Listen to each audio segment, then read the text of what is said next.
Queria chamar a Michelle aqui para a gente poder apresentar os nossos amigos que vão estar repartindo a palavra hoje. Gente, eu não me apresentei, eu sou o André. Eu sou a Michelle. Essa é minha excelentíssima esposa, abençoada. E a gente tem o privilégio hoje de receber um casal que a gente ama muito. Um casal de amigos, de irmãos do coração. E que já nos abençoaram muito nessa jornada. Nos aconselharam, já nos exortaram. Já rimos muito juntos, já choramos muito juntos, já nos afiamos muito juntos. E tudo isso só fez com que o nosso coração se aproximasse cada vez mais. Eu queria que vocês pudessem aplaudir a Jesus bem forte. E só para quando eles chegarem aqui do meu lado, tá? Para receber o nosso querido Michel e Carlinha aqui nessa noite. Aplauda bem forte a Jesus.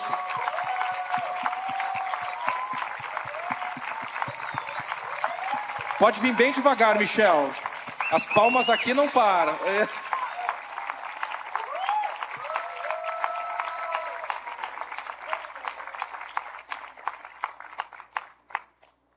Michel e Carlinhos são nossos pastores aqui há mais de 15 anos. E hoje eles têm o privilégio ali de estar pastoreando.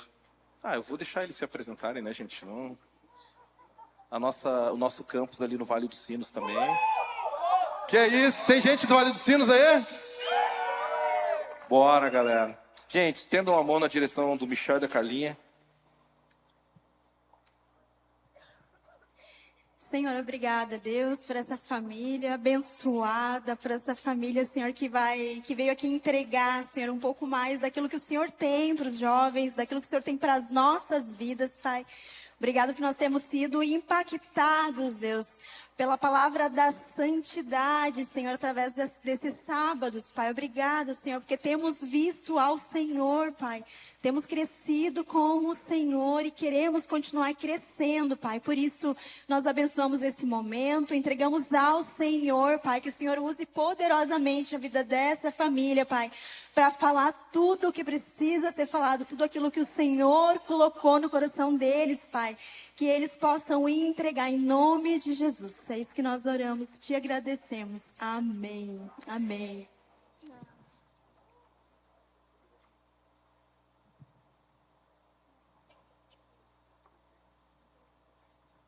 Oi, gente, eu sou o Michel. É uma alegria muito grande a gente poder estar junto aqui. Agora... Oi, gente, eu sou a Carla. Bom, gente, que alegria, hein? Fazia tempo que eu não vim aqui, né, André?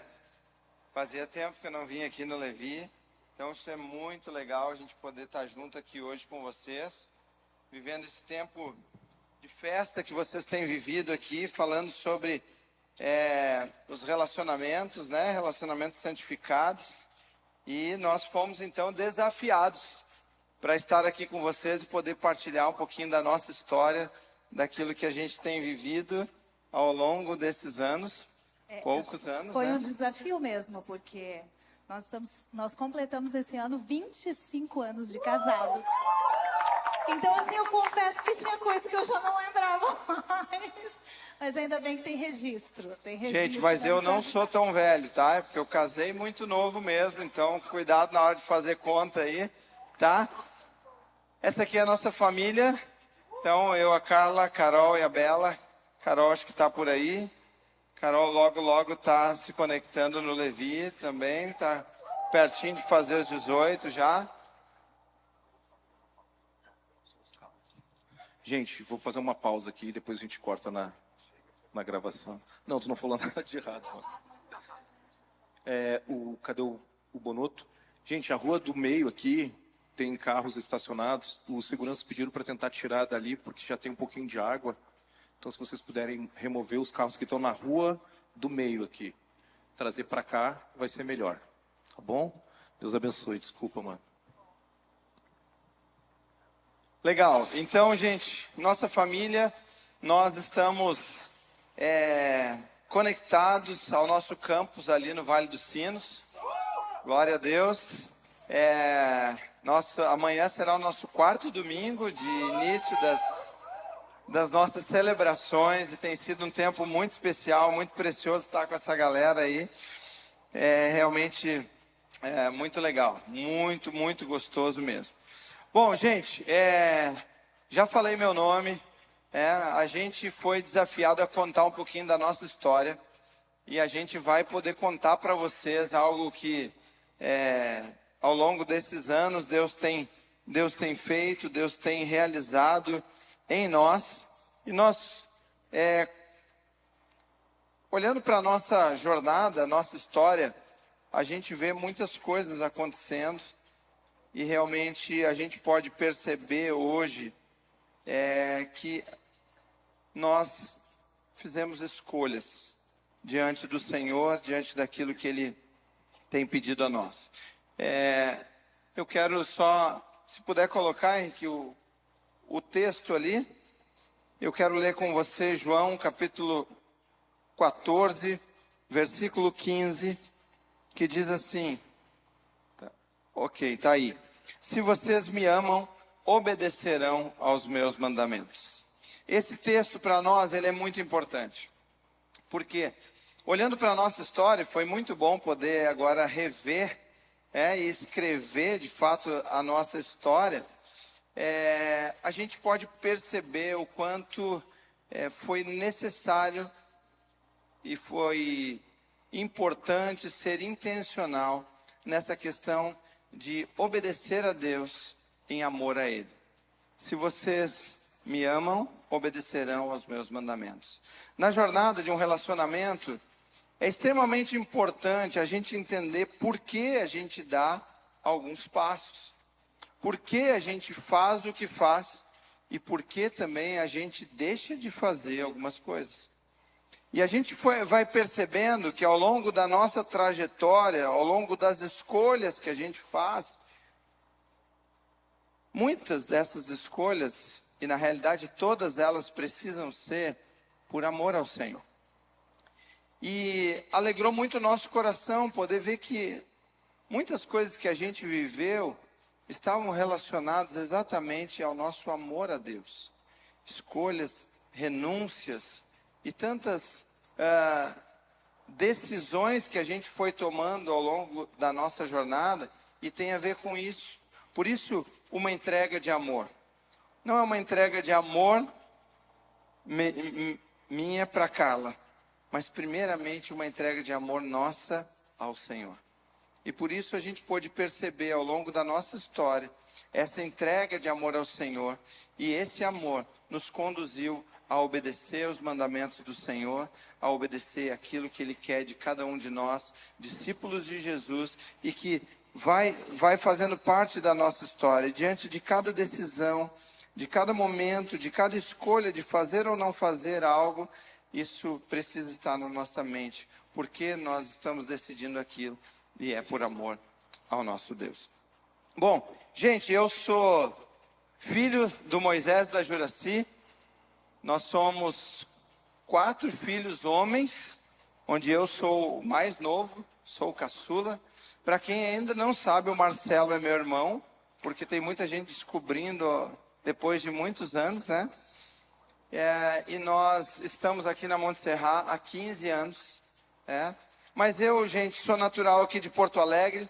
Fui criado em uma família muito especial, uma família onde o amor era algo muito visível, palpável, esse amor entre família, mas uma família também de gente muito trabalhadora, que viveu muitos desafios principalmente por causa de uma desorganização, e especificamente uma desorganização financeira. E aqui eu já quero trazer, porque ao longo da nossa fala a gente vai contar a história, mas a gente quer ir trazendo para vocês alguns princípios, algumas coisas que nós fomos aprendendo ao longo dessa jornada. Alguns nós aprendemos antes do casamento, mas outros nós só aprendemos depois e com muitos desafios sendo enfrentados e vivenciados, né, amor? Então, diante disso, a primeira coisa que a gente pôde pode trazer hoje, olhando para a história da minha família, é que a gente traz com a gente algumas bagagens, algumas situações que a gente vive e que por vezes elas já vêm de nossa família de origem e das nossas escolhas ao longo da vida, mas que a gente precisa estar atento, porque isso pode trazer prejuízos para nós. Se a gente não identificar e não buscar ser intencional nisso, porque não é assim olhar para o nosso passado com peso, com culpa ou isso ou aquilo, mas é poder olhar e identificar o que nós podemos abandonar, o que não serve mais. E essa situação que foi tão desafiadora na minha família, depois a gente vai contar que também acabou impactando na nossa jornada como casal. Por isso essa a gente não descobriu antes. O casamento dos meus pais, ele sempre foi um exemplo no que diz respeito ao amor, ao cuidado, à fidelidade, ao cônjuge, fidelidade também ao Senhor. E diante disso, eu sempre pude olhar para o relacionamento de um homem e de uma mulher como algo lindo, como algo especial, algo realmente criado por Deus, com bons olhos e com desejo de viver isso e de constituir a minha própria família. Eu fui instruído que o casamento ele era para a glória de Deus.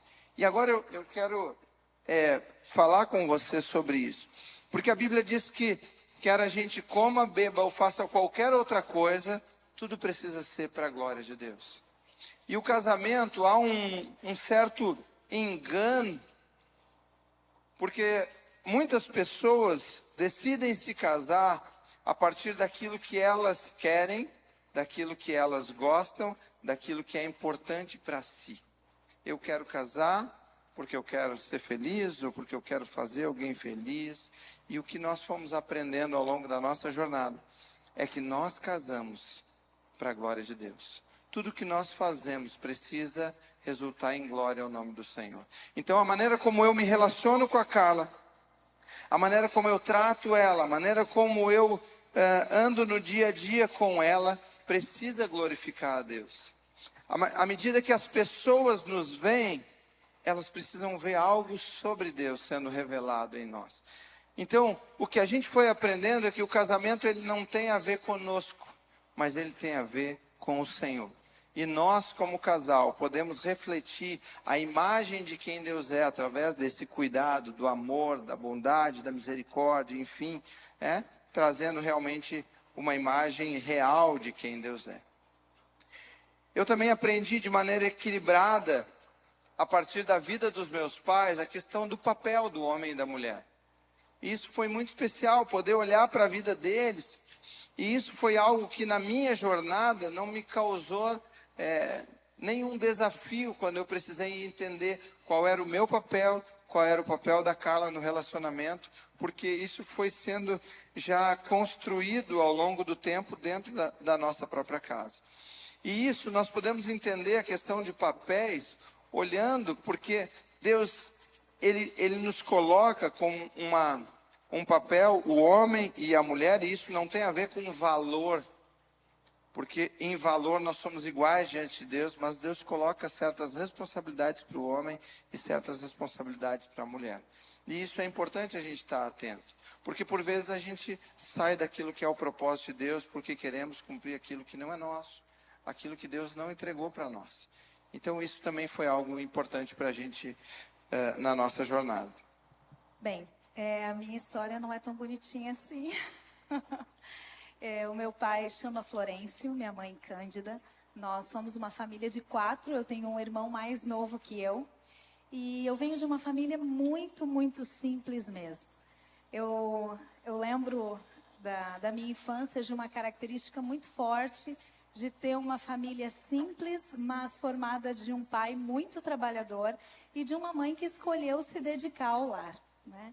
Eu tenho memórias muito gostosas da infância, das férias em família, de acampar, de passear, principalmente com a minha mãe. Às vezes o meu pai nos largava lá nas férias e a gente ficava 20, 30 dias juntos, eu, o Mano e ela, e era um tempo muito gostoso.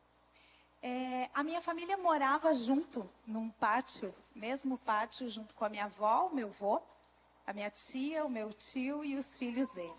Então, assim, na minha primeira infância, isso era maravilhoso, era o meu condomínio.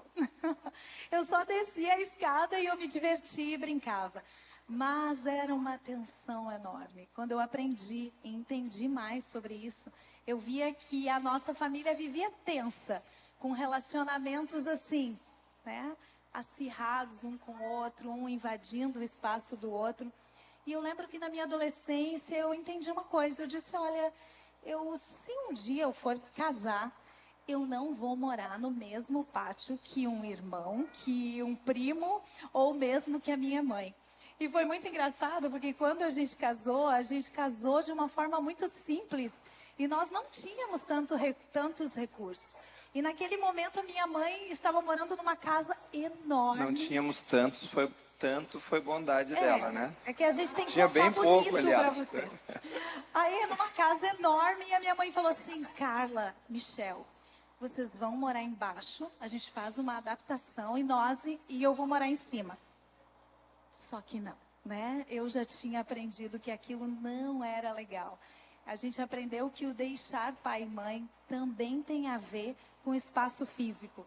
Então, esse foi um ponto positivo que a gente trouxe para a nossa jornada. Eu sempre fui uma filha muito agitada, serelepe, sempre gostei de descobrir muitas coisas, muito curiosa. E sempre... Vocês veem a Carla pequenininha, assim, que parece ser quietinha, né? Mas não é bem assim. Não é desse jeito. Sempre fui muito estudiosa, tive boas notas, mas eu cresci num lar onde a minha mãe, ela amava a Deus. Minha mãe servia a Cristo. Mas o meu pai não servia a Cristo. Meu pai não era convertido, como ainda não é. Eu ainda oro pela vida dele. E por crescer nesse lar, era um lar extremamente tenso também. Porque os princípios, eles não eram os mesmos. Os valores não eram os mesmos. Então, eu via frequentemente o meu pai escolhendo um caminho e a minha mãe escolhendo outro caminho. E isso não era bom, né? Isso gerava muitos desafios. Uma coisa eles tinham em comum. Lugar bom de criar filho é dentro da igreja. Então, eu fui criada dentro do ambiente de igreja, ouvindo sobre Deus, ouvindo sobre a palavra e aprendendo a amar e a servir a Deus. Mas aquele ambiente não era bom, não era legal. Aos 12 anos, pela minha extrema curiosidade, eu fiz uma grande descoberta, né? Eu achei que eu tinha feito uma grande descoberta e eu trouxe essa descoberta para minha mãe. Eu tinha descoberto coisas sobre o meu pai que não foram legais, né? Então, aos 12 anos, eu descobri que a minha família, ela não era bem aquela família que eu imaginava. Meu pai, ele tinha relacionamentos fora do casamento e aquilo já acontecia desde os meus 3 anos e aquilo ali caiu um mundo para mim. Eu lembro que eu sempre admirei o meu pai pela pessoa que ele era, mas naquele momento eu fiquei muito decepcionada, eu fiquei arrasada. E aquilo fez com que muitas dores e até mesmo mentiras coubessem na minha mente e no meu coração. Então eu vejo que o diabo, ele aproveitou o nosso grande inimigo para me dizer que família não era um plano de Deus. De que homens não são fiéis. E será que isso era uma boa escolha para mim? Então eu vivi a minha adolescência toda com essas mentiras quicando na minha mente. E eu pensei, eu vou fazer boas escolhas, eu não quero casar e eu vou me dedicar ao meu trabalho. Então, dos 12 aos 16 anos, na adolescência, que é uma fase desafiadora, eu não dei trabalho, né? Sinceramente, eu não dei trabalho, mas eu estava cheia de feridas, cheia de mágoas e mentiras. Então, eu não me relacionei com ninguém. Mas eu segui firme com Cristo, vivendo a vida da igreja, participando de congressos e acampamentos, que era uma das coisas que eu amava, né? E a segunda coisa que eu aprendi com tudo isso, e eu decidi lá, com 15, 16 anos, é que eu não namoraria. Se um dia eu namorasse, eu não casaria se um dia eu casasse com um homem que não amasse a Cristo. E aquela foi uma decisão muito forte. Eu lembro que com 16 anos, a minha mãe, que vivia toda aquela crise, me apresentou alguém com 1000 expectativas. E eu pensei, eu não acredito que ela está fazendo isso, depois de tudo que a gente vive aqui dentro de casa. Mas eu disse, mãe, obrigada. Se um dia eu namorar, é com um homem que ama a Deus. E esse amar a Deus não era um homem da igreja, viu? Eu sempre dizia, não basta estar na igreja, ou no prédio da igreja. Eu preciso ver que essa pessoa ama a Deus. E isso foi muito valioso, foi um princípio que também protegeu o meu coração. Eu já conhecia o Michel desde pequena. Nós éramos de igrejas mãe e filha, digamos assim. Ele da igreja de Porto Alegre e eu na igreja de Esteio. E a gente se via de vez em quando, mas a gente se encontrava mais nos acampamentos. E eu lembro que teve uma conferência, eu não vou dizer a data, tá? Aí vocês podem calcular e usar a imaginação de vocês. Que a mãe do Michel, ela chegou no ônibus e falou assim, tu pode me dar uma ajudinha? A minha sobrinha está indo nessa conferência. Era uma conferência não, era um congresso, né? Minha sobrinha está indo no congresso, tu pode cuidar ela para mim e inserir ela? Ela não conhecia Jesus. E eu disse, ótimo, claro, eu posso. E aí eu sentei ali do lado dela. Então, ali naquela viagem para aquele congresso, o Michel ficou perto da gente. Bate-papo, perto, né? Cuidando a prima ali. E foram os primeiros contatos. Foi a primeira vez que eu ouvi, eu conversei com o Michel. Naquele tempo ele namorava, né? Mas foi muito interessante aquele tempo ali, porque quando eu via ele de longe, eu tinha muitas... Mas é só eu que faço isso, né? Imagina. Julgamento sobre a pessoa do irmão, né? Só de olhar ele de longe eu pensava, mas esse cara é muito cheio de si, né? Eu olhava ele de longe, que o Michel, ele jogava muito bem. Na verdade, ele joga muito bem. Ele é muito bom de esportes. Ele estava sempre no meio da turma da bagunça. E eu julgava que eu era do interior, né? Eu era lá de Esteio, né? Imagina. Olhava a galera aqui de Porto Alegre e pensava, uau, o que está acontecendo? Essa turma é demais. E eu tinha um olhar para ele muito negativo. Mas naquele dia, naquele ônibus, a gente conversou um pouco e foi muito precioso. E naquele dia começou uma semente de uma amizade, né? É isso aí. Eu não imaginava que ia contar a história, e a Priscila ia estar aqui, que conhece parte da Priscila, tu não podia estar aqui infância, hoje, da minha adolescência, né? Mas isso foi algo que ali a gente conversou, enfim, mas eu estava terminando um namoro, que foi o meu primeiro namoro, assim. Já estava prestes a terminar, já estava percebendo que não era aquilo que Deus tinha para mim e, de fato, já estava dando o passo de um término.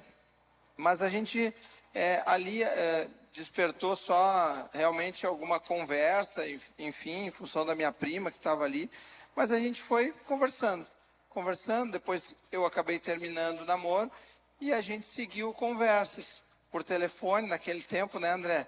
Não tinha WhatsApp, não tinha celular, não tinha nada, era telefone fixo. E nesse tempo ela tinha telefone fixo, mas depois ela passou um tempo a não ter. E aí, gente, era no orelhão. Quem aqui não conhece o orelhão? Todo mundo conhece? Quem aqui já fez ligação em orelhão?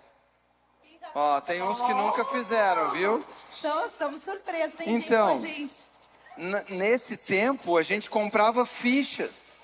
Então, a ficha tinha que colocar lá no orelhão, ia ligando, e a ficha ia caindo, e parece que o orelhão comia as fichas tudo, e daí... E o orelhão era na esquina da minha casa. É. A gente tinha um horário para conversar, e eu ia até o orelhão esperar tocar pra gente conversar, ou eu ligava para ele. É isso aí. Mas esse início de amizade, de fato, gente, não tinha alguma intenção, algo por trás que a gente estava pensando, simplesmente gerou algo. A gente já se conhecia assim à distância, sabendo da existência um do outro, há muito tempo, mas ali começou a gerar algo diferente.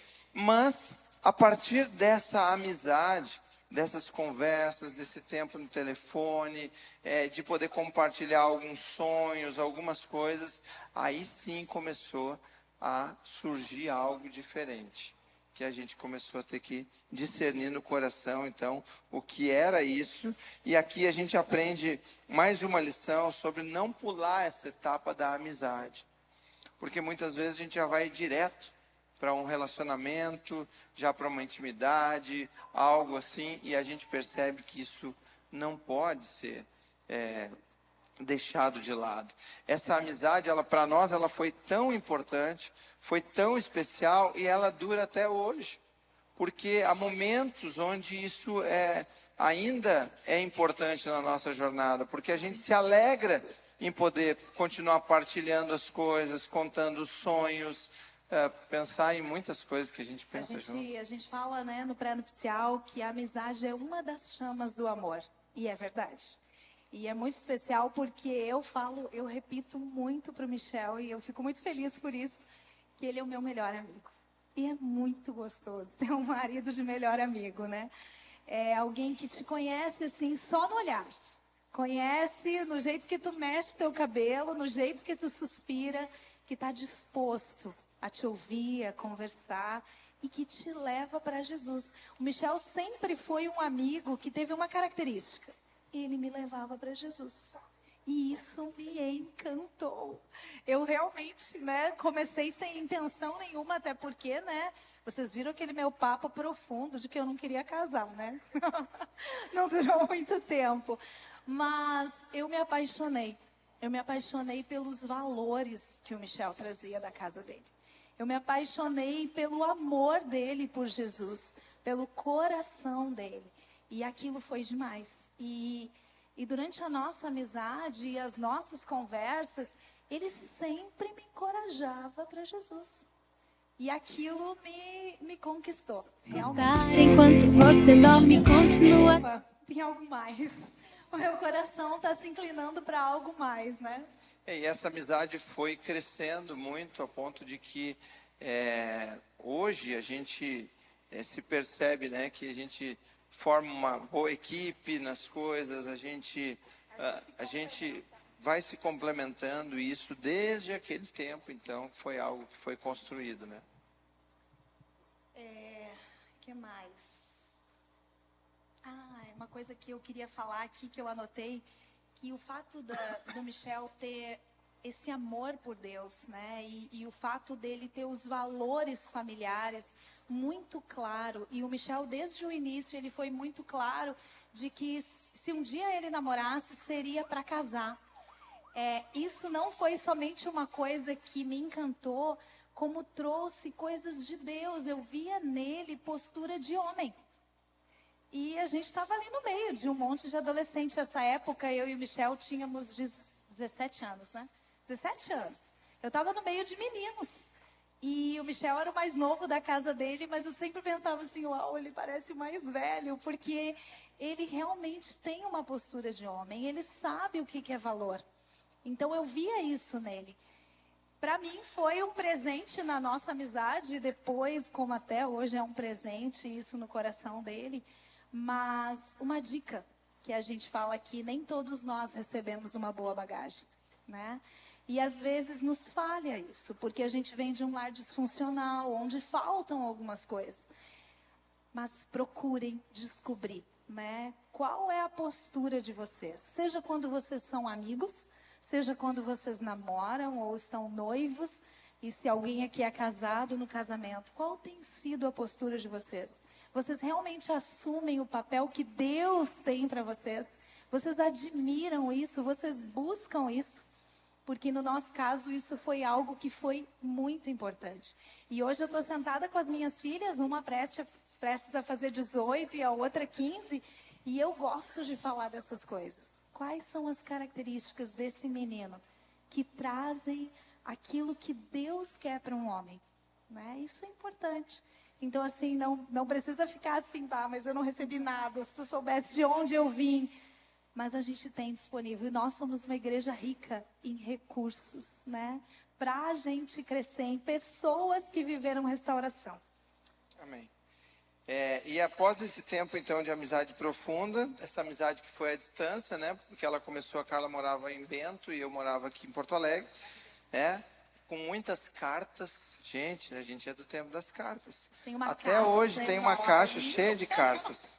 Tá? Quem Essa quiser semana- depois pode ler algumas cartas. Essa semana eu me apaixonei. Eu fiquei lendo uma por uma daquelas cartas. Eu nem me lembrava mais. Ai, gente, aqui ó, a crise.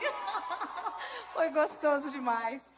E aí ela descobriu, lembrou que naquela época a gente se chamava de gato e gata. Ai, Meu gato. Jesus. Ai, era gato e gato. Que mico. E ele... Only you Olha aí, ó.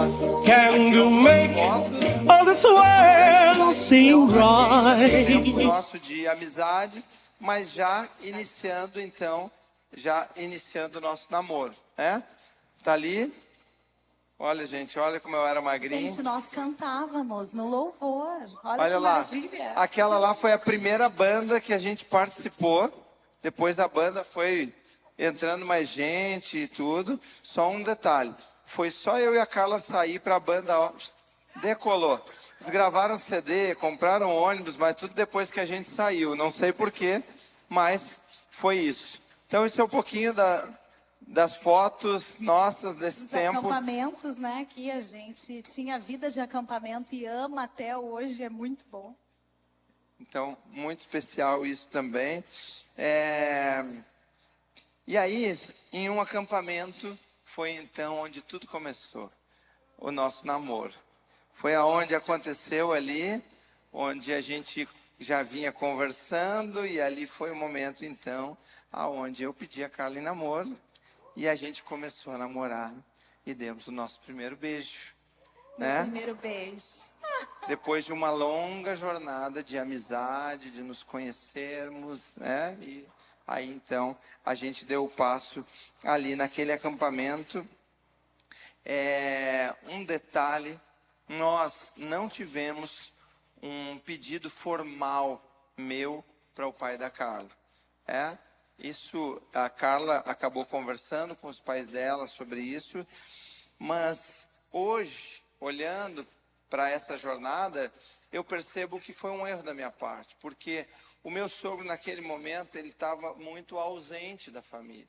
Ele estava focado naquilo que ele estava vivendo, nas escolhas que ele estava tendo, e aquilo acho que me tirou um pouco daquele olhar de que eu precisaria fazer aquilo de fato, até porque ela já tinha conversado, estava tudo certo e foi indo.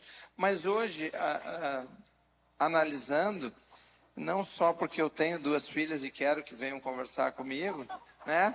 Mas assim, realmente analisando que na minha jornada eu deveria ter sido intencional, mesmo ele não tendo esse olhar, e poder ter conversado com ele. Antes desse pedido de namoro, assim, Michel, no acampamento, eu já vinha conversando com a minha mãe, mas realmente tinha um distanciamento enorme do meu pai. Ele não estava com o coração no lar, ele não teve com o coração no lar. Então, muita coisa eu não permiti, inclusive que ele fizesse parte. Então, como a minha mãe estava tranquila, ok, vamos começar um namoro. Mas hoje a gente vê que a gente perdeu coisas lindas, de poder ter ouvido ele nos abençoar e poder ter vivido esse momento partilhando com ele daquilo que a gente estava vivendo. Amém. E começamos um namoro que durou muito tempo. 1 mês e meio. Profundo namoro, 1 mês e meio. Pensa, gente, depois de todo esse tempo de amizade, toda a expectativa que criou, com 1 mês e meio a Carla chega para mim e diz assim, então, eu acho que eu preciso focar nos meus estudos, eu percebo que está me prejudicando. Miguel, assim, ó. E terminou comigo. Pensa, fiquei ferido, fiquei chateado. E aí pronto, ficamos 1 ano sem a gente se ver. Então esse término de 1 mês e meio eu consigo perceber hoje que foi uma precipitação, claro, né? Mas eu estava apavorada, gente. O guri já começou a falar de casamento no primeiro mês. Eu fiquei apavorada. Esse casamento, como assim? Casamento, nem sei se isso é bom. Eu nem sei se isso realmente é legal. E eu estava assustada. E nós não tínhamos conselheiros. Olha aí, ó, um princípio bom para vocês. Tenham conselheiros. Tenham gente para conversar. Então, eu não tinha a presença do meu pai junto comigo. Nós não tínhamos conselheiros. A nossa jornada, ela foi muito mais solo, né? E nós não tínhamos um pastor que nos acompanhasse. Não é porque o pastor não quis. Nós não fomos intencionais. Nós não procuramos. Nós seguimos.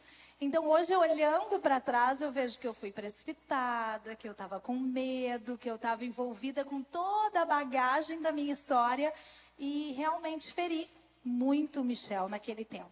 Então, como ele falou, a gente ficou 1 ano sem se ver e nós nos reencontramos depois de 1 ano num casamento do Alex da Aline. A Thalita está aqui, Thalita? Olha lá, ó. Olha lá, Foi ó. os pais da Os Thalita. pais da Thalita, que eram de Esteio. Eu fui no casamento e o Michel também foi e a gente se encontrou. Naquele Vocês ano... imaginam quanto sou velho, gente, porque era o casamento dos pais da Thalita. Que loucura. Mas foi muito engraçado porque esse 1 ano foi muito bom para mim, né? Inclusive nesse 1 ano eu me relacionei com outro menino, né? Por isso que foi bom? Não, foi bom porque Foi eu vi bom? que eu não fiz Esse aí não tá escrito aqui, a gente não combinou essa parte. Apaga. Ai, eu me relacionei com outro menino, mas também durou uma eternidade. Menos de 2 meses. Aí eu comecei a ver, opa, parece que eu tenho algum problema. Eu não consigo me relacionar com alguém. E naquele momento eu comecei a buscar a Deus de forma mais profunda. Eu sempre amei a Deus, gente. Eu amo demais a Deus. E o fato de ter sido criado dentro da igreja, para mim, foi o maior presente da minha vida. E eu sabia buscar Deus, eu amava a Bíblia, eu amava orar. E eu disse, Deus, o que está acontecendo? Não planejei casar, não sei se eu acredito nisso. E olha que confusão. E acho que eu me precipitei e eu perdi alguém que eu acho que poderia ser o homem de Deus para a minha vida. E aí eu disse, Deus, coloca em ordem. Só que a gente não se encontrava. Nós não éramos da mesma igreja, nem da mesma cidade. Então, esse casamento foi um momento muito especial. Em que nós nos encontrando ali, Deus falou claramente comigo que eu tinha me precipitado. Mas e agora, né? Vou eu falar lá com o Michel sobre isso? Mas, naquele momento... Foi isso. E esse 1 ano eu também saí ferido dali daquele término, né? Pelas expectativas que tinha e tudo. E nesse 1 ano eu também acabei fazendo algo que eu percebo que não foi bom. Eu acabei nesse 1 ano ficando com outras 3 meninas. Não assumi um compromisso, de fato, né? Fala para eles assim que a gente está contando a nossa história, não é o que é para vocês fazerem, tá? É. Vocês entenderam? Isso é importante. Pediram para a gente contar a história, então tem coisa que vocês vão Não entender precisam fazer. por quê. Gente, a gente precisa contar aquilo que são os nossos acertos e aquilo que também são os nossos erros. Escolhas erradas que a gente fez ao longo dessa jornada também, né? Mas isso aconteceu, mas aí então, a partir desse casamento, Deus nos deu a oportunidade da gente se reencontrar e logo tinha o que de novo? Um outro congresso. Eu amo congresso. E aí, gente, nesse congresso, a Carla, ela estava inscrita para ir de ônibus. Mas aí ela descobriu que eu ia de carro. Não conta assim, Shell. Não, mas A eu gente vou comentou contar a em real. casa, não era assim. Ela descobriu que eu ia de carro. Ia meu pai, minha mãe, eu e mais 2 amigos no carro. Num uninho até lá em... Não, no Paraná mesmo, mas Londrina. E aí, ok, quando estava chegando perto da época de a gente viajar, um dos meus amigos que estava no carro disse, olha só, a Carla conversou comigo, ela tem uma prova na segunda cedo, aí ela, se for para ir de ônibus, ela não vai poder, mas se fosse de carro, dava. Aí eu digo, então eu vou falar com os meus pais, que ele era o dono do carro, eu estava de carona também, né? Aí, por eles, tudo bem, nem lembro se eu falei mesmo, mas aí, esse amigo, ele também, daí eu descobri que ele também tinha uma intenção. Uma segunda Porque intenção. tinha uma menina que ele estava conversando que ia de ônibus. Então ele trocou com a Carla. Mas assim, Carla veio pro Michel, carro e ela foi no. Eu acho que só Ele foi. nós fizemos essas coisas aqui. Não É, acontece não. isso. Não pode acontecer. E aí então a gente foi para esse congresso e ficamos, né, De carro juntos, né? de carro, né? E aí foi onde, na volta, gente, quase chegando aqui de volta, Chegando em Esteio. a gente estava pertinho assim, e aí eu fui lá e dei um beijo nela. Tudo certo, gente. Gente, Tudo certinho. no carro, com mais Minha filha gente, tá ali ouvindo com mais tudo, gente tá perto, com mais gente perto, e meu pai, que não é nada bobo, ele estava dirigindo, era noite, eu achando assim, ninguém tá vendo, ele só fez assim pelo retrovisor para mim, assim, ó, e eu digo, barbaridade. De novo, é o que nós fizemos, não é o que vocês vão fazer. Então, Eu fiquei apavorada, né? Porque daí a gente se beijou, eu saí do carro e tchau. E eu moro lá em Esteio de novo e ele aqui. Aí a gente vai pro orelhão, né? Sabe como é que é? O orelhão, ligar pro rapaz e dizer assim, olha, nós precisamos conversar, né? Aí a gente marcou para conversar. E foi muito precioso, né? foi Quando a gente importante, a gente conversou, mas naquele momento eu percebo que ainda tinha ferida no meu coração por causa daquele término e eu não queria também ficar me abrindo muito para Carla. Talvez era um medo, porque eu me abri naquele primeiro momento e com 1 mês e meio isso terminou. Então a Carla veio e ela falou da intenção dela, do desejo, do que ela tinha orado, do que Deus tinha colocado no coração dela, das conversas com o pai, com a mãe, enfim. Ah, tá, é um detalhe. O meu pai, ele nunca participava de nada, mas eu lembro que um pouquinho antes desse congresso, meu pai disse, olha, eu posso te dizer uma coisa? Era mais ou menos assim nosso relacionamento, né? Se tu quiser ouvir. Esse menino aí, o Michel, ele, pra mim, ele é homem.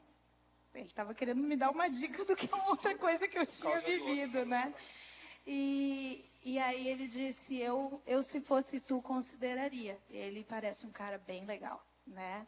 Para mim, é homem quem tem essa e essa característica. Então, foi tudo que meu pai falou. Mas, para mim, aquilo foi muito profundo, porque eu não tinha o pastoreio do meu pai, né? Eu não tinha nem o interesse dele no meu coração. E quando ele me falou isso, também pesou, né? Deus já estava me falando no sentido das decisões precipitadas, do medo, das bagagens que estavam influenciando a minha jornada. Então, foi muito precioso. E aí eu acabei querendo ser muito transparente com a Carla, mas ao mesmo tempo fui muito duro, porque eu disse para ela, eu tenho muitas dúvidas do meu sentimento, eu não sei se o que eu sinto de fato ainda. Então acho que a gente pode. Mas o rapaz me deu um beijo. Dei um beijo. Que fique bem claro, né? Então a gente conversou sobre retomar, mas sendo muito também transparente sobre o que a gente ia entendendo de Deus ali. E foi muito, muito lindo. Foram 3 meses onde eu não estava totalmente aberto, né, mas estava fazendo um esforço para isso. E foram 3 meses muito lindos da nossa jornada. A Carla, ela realmente tinha entendido isso de Deus e ela focou naquilo e para cumprir aquilo que ela estava entendendo. E ela, gente, foi um dos 3 meses melhores da minha vida, assim. Essa mulher estava transformada, estava assim, ela queria me conquistar. E aquilo fez toda a diferença. E quando então a gente completou os 3 meses, eu sentei com ela e disse, de fato eu tenho convicção do que é, e disse para ela assim, se realmente for tudo que Deus tem para nós, em 3 anos a gente casa. Daí ela já se assustou de novo. Eu fiquei apavorada de novo. Mas, assim, é interessante esses 3 meses, eu tinha convicção, eu tinha orado, e eu tinha convicção. E realmente foi muito precioso para mim poder ser transparente com o Michel, conquistar, estar com ele. A gente voltou a ter conversas, a gente sempre gostou de conversar e estar junto, e fazer programas juntos, né? Estar com os amigos. O Michel sempre teve muitos amigos e era sempre muito gostoso estar junto com eles.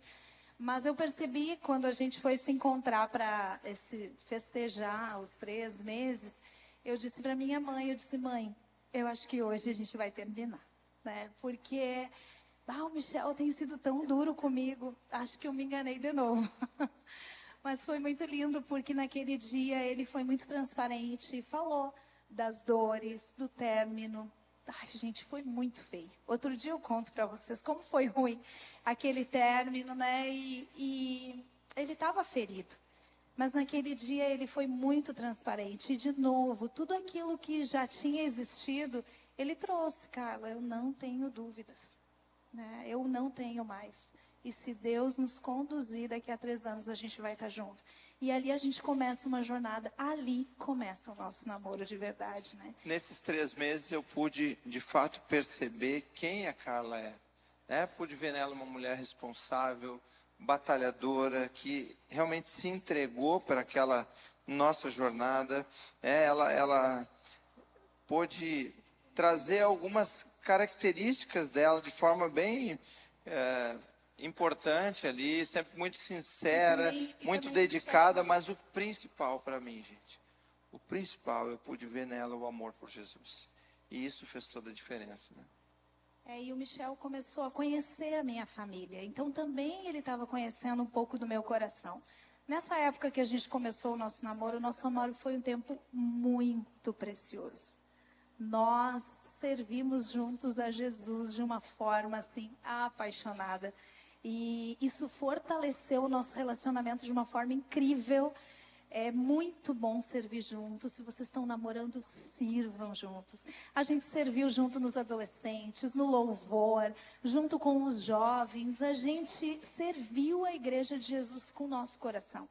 E ali Deus foi nos dando responsabilidades enormes. E foi demais, porque a gente se tornou amigo daquele pastor, a gente começou a conhecer a igreja, a gente começou a ver pessoas precisando de Jesus e nós nos envolvemos. E isso nos fez também nos conhecer, no sentido de até onde um ou outro entregaria tudo, né, para aquilo que Deus estivesse chamando.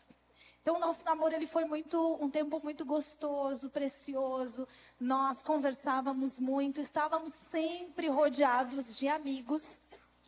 Foi um namoro muito público, né? A gente estava lá no meio da igreja, com a turma, com todo mundo. Isso foi muito bom, nos protegeu. No entanto, dentro da minha casa tinha acontecido o que a gente não queria, que é o meu pai tinha saído de casa. Então, nesse momento, meu pai saiu de casa. E a minha mãe, ela ficou arrasada, né? A nossa casa desabou. E eu tenho um irmão que naquela época era adolescente. E eu lembro que a minha mãe fez isso aqui com o Michel. Vem para dentro da nossa casa. Ai, a minha mãe estava muito fragilizada. Muito fragilizada. E ela chamou o Michel para dentro mesmo, né? A gente se encontrava sexta, sábado e domingo. Porque ele trabalhava aqui em Porto Alegre. Então ele ia para lá para Esteio sexta e voltava no domingo. Voltei a morar naquele lugar onde morava minha avó, nos fundos. Então, o Michel dormia lá na casa da avó. Graças a Deus, né? Mas, aquele momento foi um momento difícil para nós. Porque eu percebo que a minha mãe não conseguiu enxergar o nosso momento. Ela não me deu limites nenhum. Ela não estabeleceu cerca nenhuma para mim. E, ao contrário, ela puxou o Michel para dentro, né? E nossa jornada de relacionamento sempre foi de muito cuidado, mas a gente teve alguns momentos desafiadores. Aquele dia, com 3 meses, nós fizemos um acordo de santidade. Por causa da minha história. E porque aquilo que estava no coração do Michel. A gente falou, a gente quer poder terminar a jornada e poder se entregar um para o outro no nosso casamento. Né? Nós tínhamos isso no nosso coração. E lembrando do texto que a gente falou, por amor a Deus, a gente obedece aos mandamentos do Senhor, né? Então a gente, em obediência também, por amor ao Senhor, e a gente tomava muito cuidado nisso. Mas teve um momento específico, assim, onde a gente percebeu que as nossas trocas de carinho, elas avançaram além daquilo que a gente havia combinado e além daquilo que deve ser um relacionamento santificado, um relacionamento na presença de Deus. E diante daquele momento ali, nós paramos, nos arrependemos, choramos diante de Deus e a partir dali a gente aumentou o nível das cercas, dos cuidados, porque como a Carla falou, os pais dela não tinham nenhum tipo de cuidado, eles deixavam tudo na nossa mão. Então a gente precisou ser ainda mais intencional nisso, né? E humilhados, rendidos diante do Senhor para poder viver da maneira como Ele nós queria. servíamos a igreja, nós amávamos a Cristo. E teve um peso muito grande aquele momento, né, para nós. Nós nos arrependemos de verdade, nós voltamos àquele acordo de vida de santidade. E foi muito precioso quando nós retomamos essa decisão, porque vimos depois, naquela jornada, Deus nos conduzir. Mas, de novo, nós não tínhamos nenhum conselheiro. De novo, nós não tínhamos nenhum pastor. Nós não tínhamos ninguém. Era só nós dois, sozinhos de novo na jornada. E isso foi algo que nos quebrou. E nós ali reconhecemos o quanto nós podemos achar que nós nos conhecemos e achar que nós sabemos os nossos limites, quando na verdade a gente pode cair, né? Então aquele momento foi importante para nós.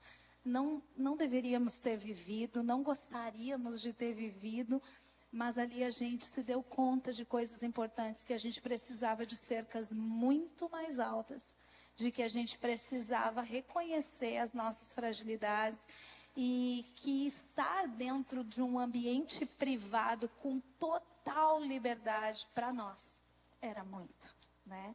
Então a gente tomou decisões e subiu as cercas a partir daquele dia, né? E para a glória de Deus, de fato para a glória de Deus, o Senhor nos deu o privilégio de nós casarmos virgens, de não termos tido uma relação sexual antes do casamento, nenhuma experiência, e isso fez toda a diferença na nossa jornada. Foi muito lindo, foram as descobertas foram todas juntas, né? Então isso foi muito precioso e realmente um presente de Deus na nossa vida. E então, quando a gente estava perto, lembra quando eu falei lá nos 3 meses, que quando desse, quanto tempo a gente casaria? 3 anos. Deu 3 anos e 1 mês a gente estava casando. Então, e isso há longos 25 anos atrás. Está aqui. Olha só, aqui era a lua de mel, né? A lua de mel. Nós casamos com 21 anos. Casamos com 21 anos e está aqui, ó. Foi um casamento diferente, gente. Foi um casamento duplo. O Marcelo e a Fábia aqui, que são aqui da nossa igreja também, nós casamos juntos. A verdade é que o Celo e a Fábio namoravam há 5 anos. E daí, quando eles viram que a gente marcou o nosso casamento, eles não quiseram perder. Então, a gente fez uma coisa. Não, brincadeirinha, gente. O dia que eles vierem contar, eles vão contar outra versão. Mas foi interessante, foi desafiador, porque se com 2 já é difícil juntar as ideias e tudo, em 4 ainda é mais desafiador. Uma dica, se você é homem e mulher de Deus, você pode casar sim. Mas foi difícil. Então foi legal esse casamento, foi muito lindo. Gente, eu cantei para a noiva entrar. Então tu imagina a coragem que tem que ter, porque pode estragar a entrada da noiva, se é que eu não estraguei, né? Porque eu acho que eu cantei. Mas foi muito legal, vocês não têm como saber, mas foi assim, eu comecei cantando, ela entrando, e ela lá, quando chegou no meio do corredor, André, ela puxou debaixo do buquê um microfone, cantou uma parte também, Gente, aí veio cantando, quando a gente se encontrou, nós seguimos cantando juntos. Foi muito legal. No casamento da gente, foi muito legal. A gente pode, não, gente, não. Não. Hoje não vai dar, ó, o cronômetro já tá... Então, nós cantamos 2 músicas no nosso casamento. Foi muito lindo, muito Mas gostoso. isso há muito tempo atrás, né, gente? Então, eu fui entendendo que... Tá, depois a gente vai orar um pouquinho sobre isso. Não brinca com coisa séria. Eu comecei cantando assim, ó. Todo mundo precisa de alguém, alguém sozinho é ninguém. Andorinha que não faz verão. Ao teu lado eu encontro muito mais. Sou tão feliz, tão capaz. Minha vida é um pedaço do céu. Com você descobri como é lindo o amor. Não preciso fingir, posso ser quem sou. Meu grande amor, razão da minha vida, meu doce amor, razão de toda paz que Deus lá do céu me traz. Vocês ficam dando corda, né? A gente vai indo Nós assim. vamos nos inscrever no Arte e Graça. Fiquem tranquilos. Vou me inscrever para aprender a Eu cantar. queria só trazer um detalhe ali, a gente já está quase estourado, já está estourado no tempo. O André me disse que eu tinha mais um. Mais um pouquinho, tá. A lua de mel, gente, Michel falou, né, que a gente chegou até o fim ali e para a glória de Deus, não nossa, porque nós tivemos uma grande possibilidade de ter falhado naquilo que nós nos colocamos diante de Deus. E para a glória dele, a gente conseguiu criar essas cercas e com muito choro, porque sempre depois de uma vivência é muito mais difícil, né? Mas na nossa lua de mel a gente viajou a primeira vez junto de avião, a gente foi para Maceió. E quando chegou lá, nós dois tínhamos separado um presente um para o outro. E nós podemos entregar aquele presente e ajoelhar juntos e orar. E agradecer a Deus por Ele ter nos sustentado até aquele dia. E eu falo para o Michel assim que para nós não foi a questão da nossa primeira vez juntos. Foi uma cura para o meu coração. Porque eu acreditava em muitas mentiras. Então aquele momento ali de poder viver isso com o Michel e ver aquilo que ele queria viver com o Senhor, começou uma cura profunda no meu coração, que depois Deus foi terminando, né? Então foi lindo. Amém, glória a Deus. E começamos então nossa jornada como casados. Gente, começamos pequenos, começamos dentro daquilo que Deus nos permitiu. Então eu queria também trazer isso. Quando a gente vai começar um casamento, a gente não precisa achar que tem que ter tudo. A gente vai construindo. E para nós foi uma jornada assim. A Carla falou que a mãe dela ofereceu a gente morar numa super casa, maravilhoso. Mas essa não era a nossa realidade. E nós fomos morar em Esteio, numa casinha, gente, de madeira, que tinha até amortecimento, porque o assoalho ele ia lá embaixo e voltava assim. Era eu, a Carla e os cupins. Tinha muito cupim. As paredes tinham frestas desse tamanho, entrava vento assim no inverno. E a Carla tinha medo, às vezes, de dormir à noite, porque a Carla tinha essas frestas. Ela fazia eu ir nas frestas, olhar se não tinha ninguém em volta e tudo mais. Aí, lembrei que o nosso box do banheiro, não tinha box. Era aquela cortininha. E que no inverno, aquela cortina gelada, ela cola na gente assim, ó. E tu fica tendo que tirar. Mas é isso. E fomos muito felizes. Foi muito gostoso. Iniciamos ali, pagávamos um aluguel. Para vocês terem uma ideia, gente, olha só. A gente morava em Esteio. Eu trabalhava aqui no Viaduto Ubirici. E eu fazia faculdade lá em Gravataí. E não tinha carro.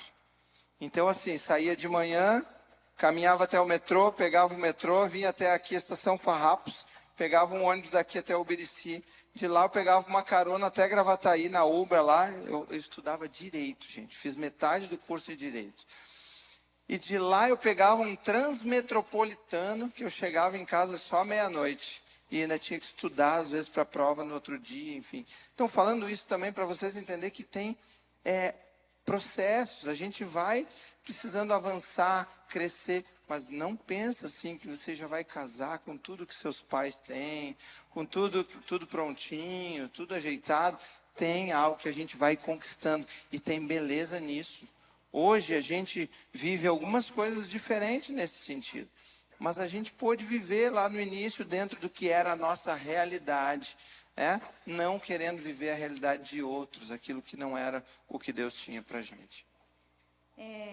Então, nós casamos muito jovens, 21 anos. A gente nem imaginava tudo que Deus ia fazer na nossa vida. E isso é para uma outra pregação, com certeza, ou para uma outra exposição pública, que eu disse que isso aqui é exposição pública, gente. Isso aqui não é pregação, não. E a gente viveu muitas coisas no nosso casamento. Logo no início, nos primeiros anos, tem umas fotos aí do nosso casamento, né? Nós vivemos uma crise enorme financeira, né? E nós, sabe aquelas bagagens ali que estava trazendo? Vieram com tudo. E nós vivemos algo muito difícil, muito difícil. Um detalhe só importante, que a gente falou que a gente começou pequeno, né, e foi buscando crescer. Mas Deus nos levou para um outro lugar. A gente foi morar em Minas Gerais, entendemos de Deus, moramos 7 anos lá, as meninas são mineiras, inclusive, nasceram lá. Mas aí foi um desafio de começar algo.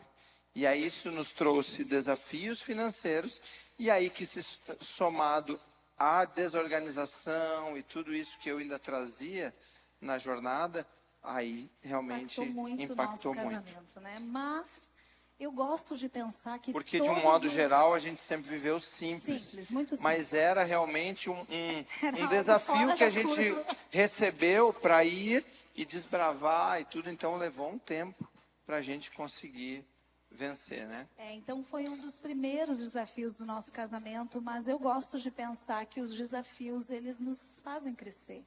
E eles nos fazem glorificar a Deus quando a gente está disposto a viver aquilo que Deus nos coloca, né?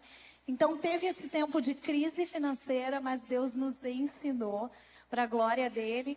Quando Deus já tinha restaurado a nossa vida financeira, Deus nos deu a Carol ali de verdinho, e a Belinha ali, eu logo estava grávida. Nós paramos, né, e decidimos ser pais.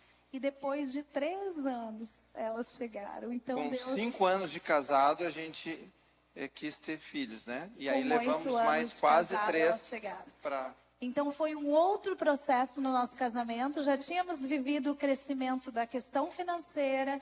E aí tivemos que lidar com aquela coisa. Eu quero ser mãe, quero ser pai, mas Deus ainda não deu.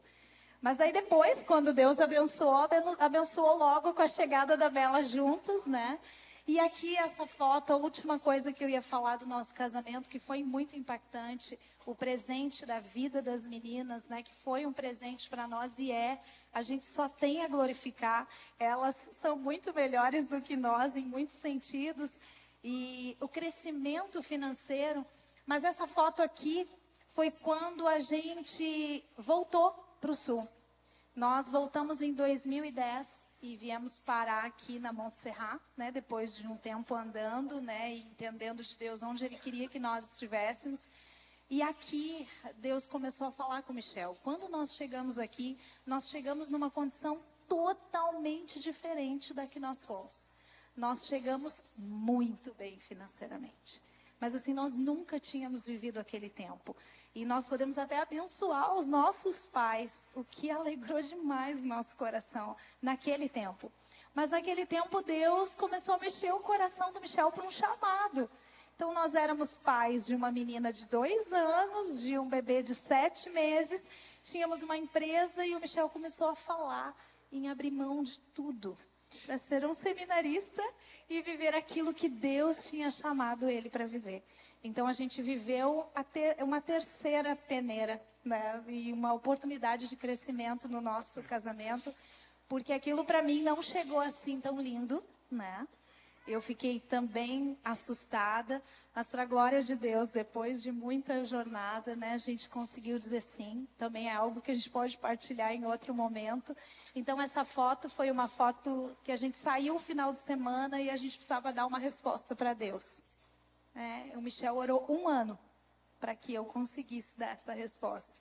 Então esse foi um momento em que a gente voltou com a resposta do sim para Deus. Mesmo a gente começando a jornada, eu sou fisioterapeuta, sou formada em fisioterapia, o Shell trabalhava com representação e no meio da jornada Deus nos chamou para viver o ministério e a gente não conseguiu resistir para a glória dele, né? Eu resisti um tempo maior, mas chegou o final, me lancei para viver aquilo que Deus nos convidou. Na realidade, Deus tinha falado comigo sobre o chamado ministerial há 11 anos antes. E isso ficou guardado, mas eu demorei a entender de fato que era quando era o tempo para realmente isso acontecer. No início não entendia que eu teria que entregar tudo ao Senhor, né? Toda a questão da empresa que eu tinha e tudo mais. Mas isso Deus foi confirmando no meu coração que eu precisaria, que era o que Ele tinha para mim e eu queria viver isso. E aí teve o tempo também da Carla poder compreender e a gente orou muito nesse sentido. Demos o passo e até aqui o Senhor tem nos sustentado. Nunca faltou nada. E a gente crê que nunca vai faltar. Porque quando a gente ama o Senhor, a gente obedece aquilo que Ele nos manda. E novamente agora a gente precisou dar um novo passo de obediência ao Senhor. Depois de muitos anos aqui no aeroporto, Deus também nos falou conosco, nos enviando para iniciar um campus, uma nova camada na nossa jornada. E mais uma vez, por amor ao Senhor, nós obedecemos, estamos felizes, estamos alegres com o que Deus tem feito. Para a glória de Deus tem sido algo muito precioso, muito profundo. Então, gente, nós queremos aqui só ler de forma rápida agora alguns dos princípios que a gente trouxe ao longo dessa jornada. Pode ler aqui comigo. Então, Primeiro, nós precisamos identificar bagagens familiares e lidar com elas com humildade e intencionalidade. Então, aquilo que a gente vai identificando na jornada, como eu falei lá no início, a gente ser intencional. A gente aprende que o casamento é para a glória de Deus, não tem a ver com a nossa própria satisfação. A gente aprendeu que homem e mulher têm papéis diferentes dentro do relacionamento e eles não devem ser negligenciados. Esses papéis não têm a ver com o nosso valor, e sim o que Deus definiu para nós. E há uma beleza maravilhosa em vivê-los. Uma coisa que nós aprendemos também, Gênesis 2:24 fala em deixar pai e mãe. Esse deixar não é um abandono, mas esse deixar envolve a questão física, né? Então a gente ter o nosso próprio lugar, a gente poder viver exatamente aquilo que Deus tem para nós. Eu aprendi cedo que não existe comunhão entre luz e trevas. E isso é bíblico, portanto, busque alguém que ama a Deus mais do que tudo. Uma outra coisa é não pule as etapas. Viva o tempo de amizade, sejam amigos, se abra para amizades, viva amizades de forma profunda dentro daquilo que Deus tem para você, daquilo que Ele tem preparado para você, e isso vai trazer uma base importante para a jornada do relacionamento daquela pessoa que Deus tem para você.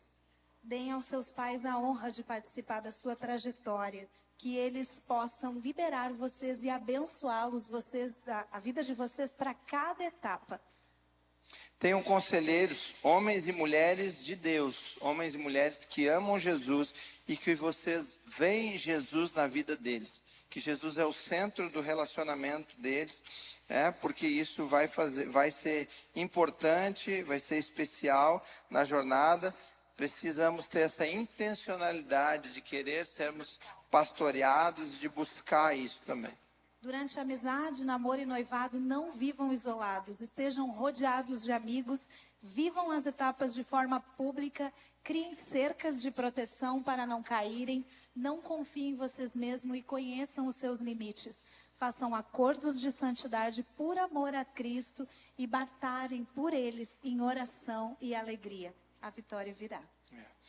Uma outra coisa, sirvam ao Senhor, sirvam juntos, claro, aqui namorados não servem como casal, mas podem servir nos mesmos ambientes, mas sirvam ao Senhor, se envolvam na obra do reino de Deus, isso é importante, e a gente vai vendo também no outro o coração voltado para viver aquilo que Deus tem para nós, porque como discípulos de Jesus, nós somos chamados a servir aos outros.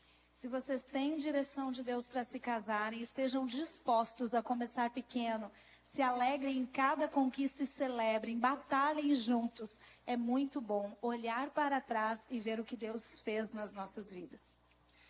E por último, e que tem sido algo especial na nossa jornada, se lancem em uma vida de obediência a Deus. Quando entendem e quando não entendem aquilo que Deus está pedindo. Quando querem e quando não querem. E a gente pode dizer hoje, para a glória de Deus, que nós temos colhido o fruto dessa obediência. O custo, por vezes, pode parecer alto, mas vale a pena. Porque o Senhor, Ele cuida de nós, Ele supre cada uma das nossas necessidades. E por isso nós queremos orar agora com você, consagrar a Deus as nossas vidas aqui, mas te dizer o que a Bíblia traz. Se você ama ao Senhor, você obedece aos seus mandamentos. Então que a sua vida, a nossa vida, seja marcada por uma entrega de amor, uma obediência ao Senhor, daquilo que Ele tem para cada um de nós. A nossa oração por vocês é que Deus dê a vocês relacionamentos de fato santificados na presença do Senhor. Que a gente possa ver uma geração aqui no Levi, que vai impactar essa cidade, que vai impactar esse estado, o país, o mundo, por onde Deus levar cada um de vocês. E nós cremos que Deus tem algo especial reservado para cada um. E nós vamos orar, pedindo que Deus de fato conduza a vida de cada um de vocês aqui. E que vocês possam viver algo lindo, profundo diante do Senhor. E que tudo isso seja para a glória dele. Vamos orar? Você pode baixar sua cabeça, se colocar diante do Senhor nesse tempo. Pai, nós te louvamos. Obrigado pelo privilégio de podermos compartilhar a nossa história, que é a história do Senhor na nossa vida. Obrigado porque ao olhar para essa trajetória, Deus, a gente vê o Senhor cuidando, o Senhor conosco, o Senhor nos conduzindo, nos instruindo e nos ajudando. Em momentos onde nós percebíamos que precisávamos de fato estar rendidos, humilhados diante de Ti, porque na nossa força não era possível, e o Senhor esteve presente em todo o tempo. Obrigado pela beleza daquilo que o Senhor escreveu na nossa história, e hoje a gente pode aqui compartilhar disso como forma de encorajamento na vida de cada um aqui, para que eles possam viver de fato aquilo que o Senhor tem para cada um deles. Pai, nós clamamos aqui por relacionamentos santificados, rendidos na presença do Senhor, da maneira como Tu queres, Pai. Que cada homem, que cada mulher possa buscar o Senhor e buscar compreender aquilo que o Senhor tem para cada um deles. Pai, que eles possam buscar em Ti, viver os processos da maneira como o Senhor quer, não avançando etapas, não pulando lá na frente, mas esperando o tempo no Senhor. Pai, ajuda que essa espera em Ti, ela seja realmente algo profundo para cada um deles, que eles possam entender que o Senhor tem cuidado deles, e que eles possam viver algo lindo e profundo contigo, Pai. Que eles possam, Deus, viver satisfeitos no Senhor, para que o Senhor entregue algo precioso que vem de Ti. Pai, que cada jovem aqui possa de fato se guardar, possa viver uma juventude de santidade diante do Senhor, e que isso resulte em glória para o Teu nome. É o que nós te pedimos, Deus, e nós te agradecemos, porque cremos no que o Senhor fará sobre a vida de cada um aqui, em nome de Jesus. Amém.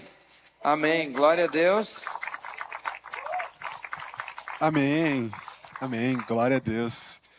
Michel, Carlinha, A gente louva a Deus pela vida de vocês. Obrigado por compartilhar um pouco da história de vocês. Ao longo das semanas a gente tem sido ministrado pela vida de vários casais pastorais aqui da nossa igreja que têm compartilhado vida, têm compartilhado as suas histórias. E nessa semana a gente pôde ouvir um pouco da história do Michel e da Carlinha. A gente foi certamente muito abençoado pela vida de vocês. E agora, gente, eles tiveram tempo de compartilhar um pouco da história deles. Eles falaram e eles vão continuar falando. Mas agora eles também vão ouvir as perguntas de vocês. Então, Vamos combinar só perguntas fáceis, tá, gente? Combinado nós. Pois é. Então, a gente tem, até tem se o pessoal poder colocar o suporte. Se você ainda não fez sua pergunta, você tem a oportunidade também de fazer a sua pergunta ali no nosso aconselhamento pastoral, ao vivo. Você pode fazer sua pergunta anônima, a gente vai ter um tempo muito especial de ouvir o que Deus tem para falar também através da vida de vocês, dos conselhos que alguns vocês já trouxeram, a gente vai aprofundar, outros são perguntas novas das pessoas. E a primeira pergunta já veio ao longo da conversa que a gente estava tendo, né? E a primeira pergunta vocês meio que responderam no final, que tem a ver muito com estabilidade financeira e provisão financeira, né? Então a primeira pergunta é um pedido para aprofundar um pouco mais sobre isso, né? O que vocês acham sobre estabilidade para o casamento, mas também para o início de um namoro? E, de forma geral, o que precisa ter, né? E se é necessário estar 100% estável? Vocês já responderam isso, né? 100% estável financeiramente, tanto no início do namoro quanto no casamento também. Legal. Rafa, eu penso que é o seguinte, a estabilidade financeira ela é importante porque ela traz, de fato, uma certa tranquilidade para a gente seguir em frente. Mas ela não pode ser a base de tudo, né? Mas uma coisa é a estabilidade financeira, outra coisa é aquilo que eu quero ter. Estar estável financeiramente é viver uma vida de forma simples, onde eu pago as minhas contas, né? Então todo compromisso que eu assumo eu consigo pagar. Então isso tem a ver com isso, né? Não o nível que eu quero ter. Então assim, nós casamos numa condição onde a gente foi morar em um lugar que a gente conseguia pagar com aquilo que a gente ganhava.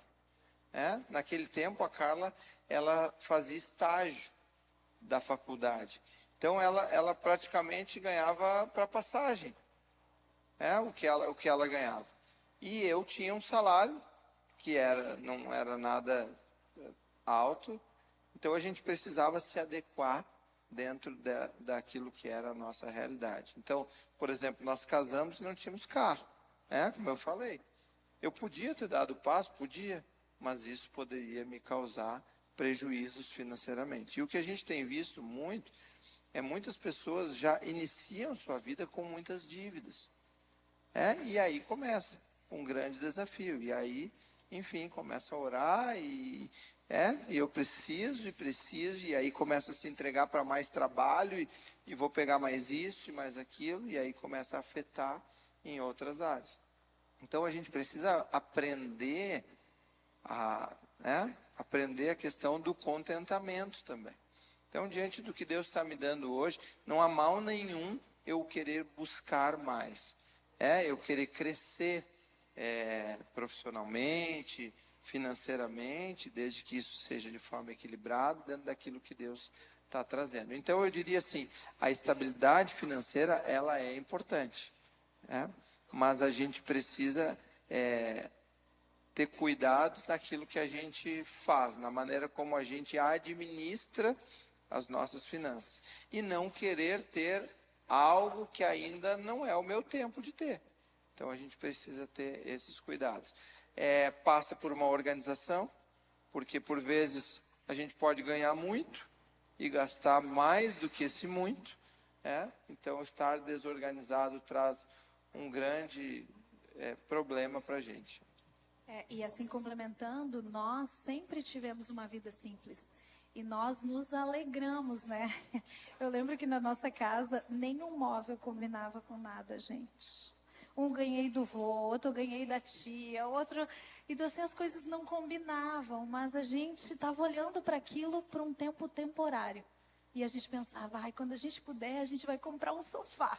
Quando a gente puder, a gente vai trocar isso. E até o impacto que a gente teve financeiro na nossa vida, como o Michel falou, não foi por nós querermos algo que nós não poderíamos. Foi por começar algo, né? E foi um desafio profissional e ter essa bagagem de desorganização. Isso nos atrapalhou, né? E é tão legal, Rafa, que a gente tinha um casal de amigos que estavam na mesma condição que a gente. Então, cada aquisição que a gente tinha para casa, a gente se reunia para celebrar. Então, tanto se um dia eles compraram um sofá, a gente foi lá se alegrar com eles. Aí um dia nós compramos uma mesa, eles vieram para se alegrar com a gente. E a gente vai valorizando aquilo que Deus vai nos dando, as conquistas de cada coisa, isso é importante também. A gente teve recomeços. Quando a gente foi para Belo Horizonte, a nosso apartamento, a gente voltou para uma outra estação, para um outro momento. A nossa mesa era de plástico. Sabe aquela mesa de plástico de piscina? As cadeiras eram assim. A gente convidou um casal para jantar, eles cortavam a carne e a mesa ficava assim, mas tudo bem. Então, assim, a gente voltou para um outro momento. E, de novo, a gente entendia assim, não, a gente está começando algo. A gente sempre tentou andar direcionados por aquilo que Deus nos mandava, mesmo que naquele momento fosse desafiador para nós algumas coisas, né? Então, a gente fica receoso quando a gente vê alguém deixar de dar um passo de obediência, seja no namoro ou no casamento, por causa de coisas que espera, ou por causa de comparação, e não viver aquilo que Deus tem para você, mesmo que seja assim, né? Começar com uma mesinha desse jeito e ir crescendo. Amém. Muito especial ouvir também vocês compartilharem sobre o contentamento nisso tudo, né? Glória a Deus. E agora, mudando um pouquinho o assunto também, né? A gente vai entrar agora numa outra pergunta que chegou pra gente, que é como viver o tempo de espera já tendo alguém no coração.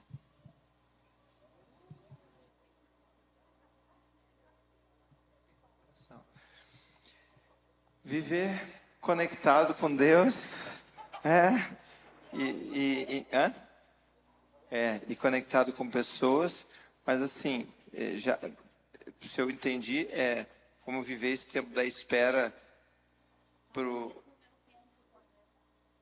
O tempo da espera também já tendo alguém que olha e também no coração, né? Ah, entendi. Então, assim, se ainda não é um tempo de namoro exatamente, é um tempo de amizade, um tempo de conversas, de se abrir para conversar, para falar, para ouvir, para saber dos sonhos, do que pensa. Porque nesse tempo também, porque às vezes a gente acha que é aquela pessoa. Mas nesse convívio, tu também vai percebendo algumas coisas. E, gente, é importante saber que esse tempo de namoro, ele é um tempo para a gente ir se conhecendo. Pra gente poder... Lembra que eu falei que nos 3 meses eu pude descobrir muitas coisas sobre a Carla. E que ali, para mim, trouxeram a certeza de que é isso aqui que eu creio que Deus tem para mim. Então, é por isso que eu falei para ela, em 3 anos a gente casa. Então, esses momentos, eles precisam ser para a gente estar atento, olhando tudo, como ela lida com as coisas, como ela reage diante das situações. No tempo de espera também, eu penso, não foi uma realidade nossa, porque nós não nos encontrávamos, né? A gente morava em cidades diferentes e congregava em igrejas diferentes, né? Mas esse tempo de espera, hoje eu penso que estando no mesmo ambiente, a amizade, ela é uma chama do amor, né? Esse tempo de espera é um tempo de oração, mas é um tempo de amizade. Aquela amizade saudável, né? Não é aquela amizade permissiva ou assim, né? Andando para ver o que vai acontecer ou insinuando algo, mas é um tempo de amizade. Porque eu lembro que o tempo que eu mais conheci do coração do Michel foi o tempo que a gente se ligava e conversava horas e horas e horas por telefone como amigos.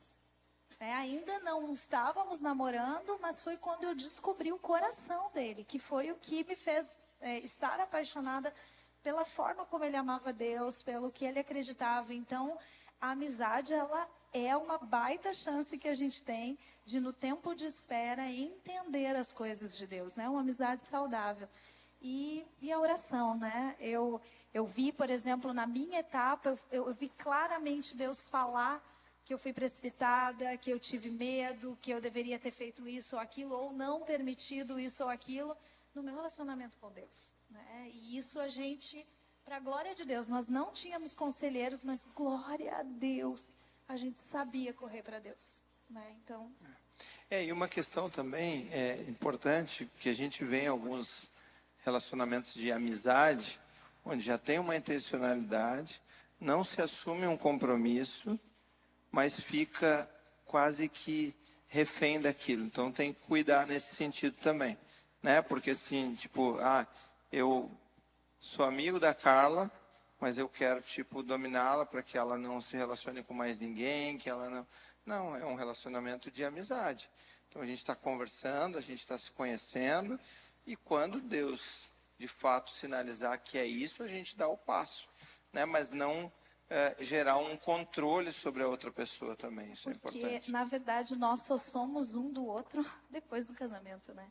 Então, antes disso, é amigos. A gente está no momento de namoro, a gente está sendo mais intencional em algumas coisas, mas a gente permanece tendo que ter esse respeito, né? Esse cuidado. Então, às vezes a gente hoje se assusta de perceber quase um controle de um do outro, ainda amigos, né? Em alguns casos.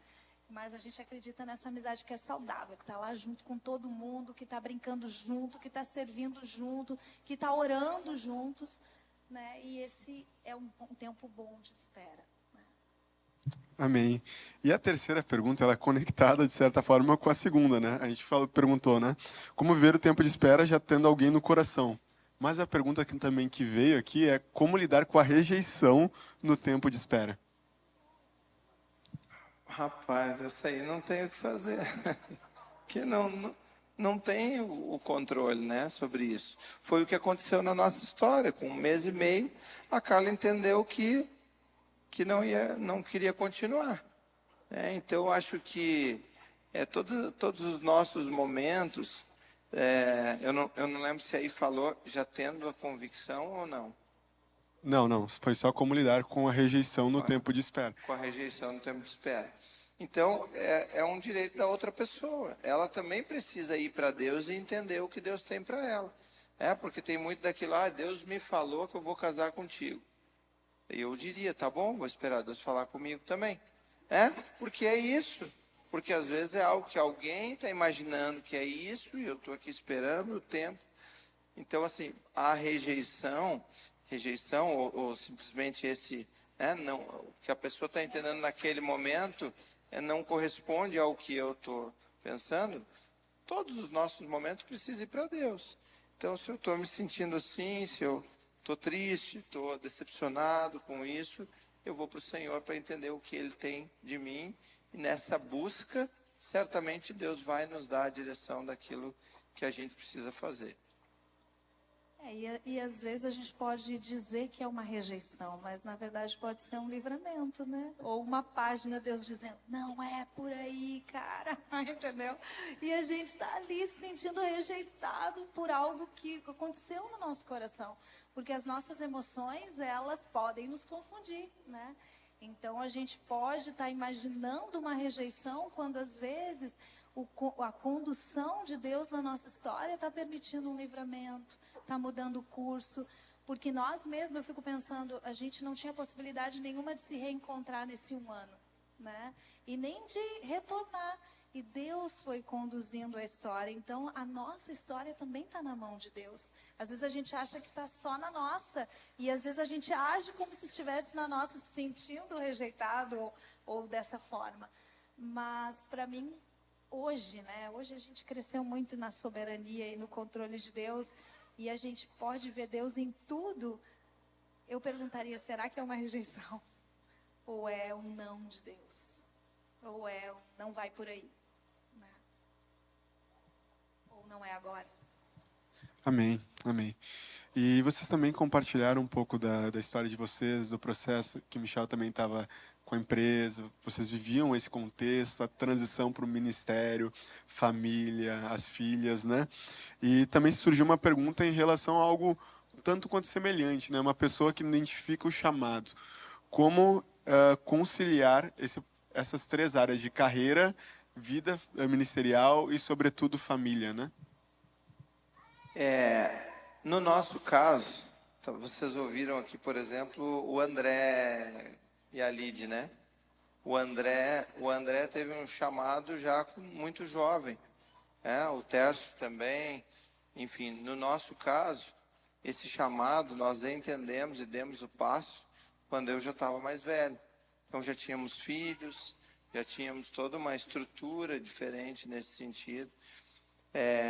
Mas quando a gente de fato entende o chamado e entende Deus nos conduzindo para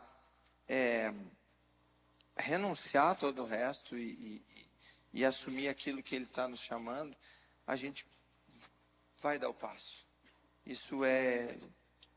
Se a gente fugir disso, isso vai ser muito ruim para a nossa jornada. Eu poderia ter escolhido não viver o que Deus tinha para mim. Certamente ia colher o fruto disso.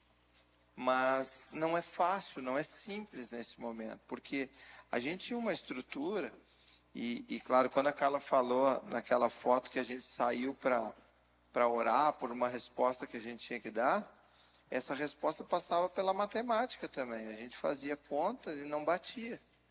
Porque a gente sabia, como a Carla falou, eu estava entrando como um seminarista. Então, até abrindo para vocês, naquele momento, o que era proposto para eu ganhar correspondia ao valor da prestação da minha casa e ao condomínio.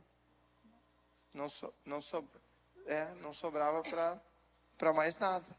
Então, mas tinha 2 filhas, tinha escola, tinha comida, tinha uma série de coisas. Mas o meu coração estava com tanta convicção do que Deus estava falando, e por isso a gente precisa ter essa convicção do que Deus está nos mostrando. Que eu dizia para a Carla assim, a matemática ela nunca vai fechar. Se Deus falou, a gente obedece. A gente dá o passo e quem provê é Ele. Por isso eu fiz questão de dizer, nunca faltou nada. Porque Deus proveu. Como? Eu ainda não sei explicar. O que aconteceu, como Deus fez, eu fui vendo os milagres. Milagres do que Deus foi fazendo. Deus foi levantando pessoas que nos abençoaram. Deus foi multiplicando os recursos, tudo isso. Mas assim, dar esse passo é realmente algo desafiador, porque eu tinha voltado de Belo Horizonte e eu tinha comprado parte de uma empresa. Tinha entrado na sociedade.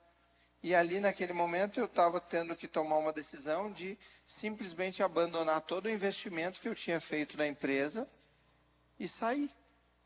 Simplesmente. Mas, então foi isso que na época foi muito desafiador para a Carla também, entender isso, e foi o tempo de espera. Aquilo que a Carla citou, eu fiquei 1 ano orando e dizendo, Deus, eu já entendi o Senhor me chamando, mas eu preciso que o Senhor também fale com a Carla, ou que o Senhor trabalhe o coração dela para que ela de fato se renda. Por quê? Porque a gente precisa viver isso juntos. E foi um tempo de espera. Foram renúncias. Da minha parte, renúncia da empresa, de sonhos, porque eu comprei parte da sociedade, mas a ideia era futuramente assumir sozinho a empresa. E depois Deus também pediu isso da Carla. A Carla, que sempre gostou muito de estudar, então fez a graduação, fez a pós-graduação, fez o mestrado, queria ir para o doutorado, mas a gente entendeu naquele momento de não ir. E então fez tudo isso, estudou tudo isso para se dedicar ao Senhor. Você é secretária dele, olha só. Tô brincando. O coração do Michel sempre foi muito obediente, né? Isso eu reconheço. O meu coração não era tão assim bonitinho, né? Então, quando Deus ele trouxe esse chamado, eu realmente entrei numa crise horrorosa. Só que a gente era casado. E agora, né? E ele entendendo Deus falar algo, e eu estava ali junto com ele. E eu precisava responder. né? Então, foi muito difícil, porque eu não acreditava que Deus ia suprir a nossa vida, né? E eu queria até contar uma experiência para vocês, que nesse lugar aí que a gente estava orando, nessa viagem, a gente resolveu colocar as contas para ver o que a gente ia dizer, não para ver o que ia dizer. Eu acho que o Michel queria que eu acalmasse, mas não deu certo. Foi pior, né? Eu não consegui ver matemática nenhuma acontecendo. A gente fechou o caderno das contas e ele disse: e aí? Nós vamos obedecer ou não? Né? A gente tinha passado um ano ele orando e Deus falava comigo quase que diariamente. Eu fui muito orgulhosa e eu não dizia para o Michel que Deus estava falando comigo, que eu não queria viver isso, né? Então, nesse dia, a gente fechou o caderno e disse: não vai dar, pela matemática não vai dar. E aí o Michel diz: ora e fala aqui diante de mim o que te preocupa e o que tu quer pedir para Deus. E ali eu coloquei 3 coisas diante de Deus, né? Que eram preocupações legítimas de uma esposa de alguém que tinha uma empresa que estava estabilizada e, de repente, né, ia mudar a vida. E eu coloquei uma questão da escola das meninas, e eu coloquei uma questão do plano de saúde, que era importante para mim. Eu fui colocando tudo que era importante para mim. E coloquei a questão da nossa casa própria, porque a gente estava pagando. E eu disse: Deus, eu queria que essas 3 coisas entrassem nesse cálculo, mas elas não entram, né? Claro que eu não quero deixar de te obedecer, e eu não vou deixar de te obedecer, e em lágrimas isso, mas eu queria que tu soubesse que isso me preocupa, e eu tenho medo. E assim, Deus respondeu em menos de um ano aquelas 3 coisas. Foi demais, gente. Deus não deve nada, muito menos de um ano. Deus não deve nada pra gente, mas nada. A escola das meninas, eu pensei: o que eu posso fazer a minha parte? Eu fui lá e inscrevi para ganhar uma bolsa. Naquele ano, eu recebi uma ligação dizendo: alô, você é a mãe da Carolina Rodrigues, ela ganhou uma bolsa de 50% na escola. Baixou o telefone: alô, você é a mãe da Isabela, ela ganhou uma bolsa de 50%. Eu olhei para o Michel e falei: meu Deus, a gente vai pagar só uma escola. E no domingo posterior a essas ligações, a gente entrou aqui e um líder de célula, né, um homem de Deus, chegou em nós e disse assim: Deus falou comigo e com algumas células, e eu mobilizei algumas células de Canoas, e nós vamos pagar a escola das filhas de vocês. E daí eu disse assim: não, mas a gente já tem uma, olha eu. Ele disse: que bom, então a gente vai pagar outra. E durante um ano eles pagaram a escola das meninas. Era só para Deus nos ensinar, né? O plano de saúde aconteceu, Deus nos deu. E a casa, o Michel abriu mão da empresa, então ele não podia exigir nada. Ele não podia dizer: ó, paga a minha parte. Ele saiu, né? Ele estava entendendo algo de Deus. E a empresa era dele e do pai dele. E teve uma noite que o pai dele chegou lá em casa e falou assim: eu quero falar com vocês dois. Eu não tenho como pagar a empresa para vocês, mas Deus falou comigo e com a mãe, né, que eles tratam a Jura assim, e nós queremos pagar a casa de vocês durante tanto tempo. Então, assim, menos de um ano, além de Deus estar me constrangendo a obedecer, Ele estava me mostrando. Então, assim, essa questão assim de carreira, família e vida, como eu ia dizer não? Com Deus fazendo tudo isso assim, na cara, né? O que mais, minha filha? O que mais é preciso para te entender que é isso que eu quero e se render, né? Então, para nós foi muito profundo. Mas acho que só para finalizar, a principal coisa, Rafa, é entender que quando Deus nos chama, é um privilégio. E aí, não é olhar assim: pá, mas olha tudo que eu tenho que largar, olha a minha carreira. Eu acho que o que a gente tem aprendido ao longo desses anos é: olha o privilégio que é Deus me permitir fazer parte daquilo que Ele está construindo nessa terra. Então, isso nos leva, de fato, com alegria, abandonar o resto para viver os planos de Deus. E isso é muito lindo. E confiar que Ele vai cuidar de todo o resto aí, né? É com Ele, não é com a gente. Amém. Que especial é ver também todo esse processo, às vezes difícil, né? Mas de obediência. O Shell entendeu esse processo antes, a Carlinha passando por esse processo, mas vendo os milagres do Senhor como frutos também da obediência, né? Glória a Deus mesmo, gente. Uma outra pergunta, daí volta um pouco também, vocês já responderam também sobre a rejeição no tempo de espera, né? Mas uma outra pergunta que surgiu é como lidar com um término de forma saudável.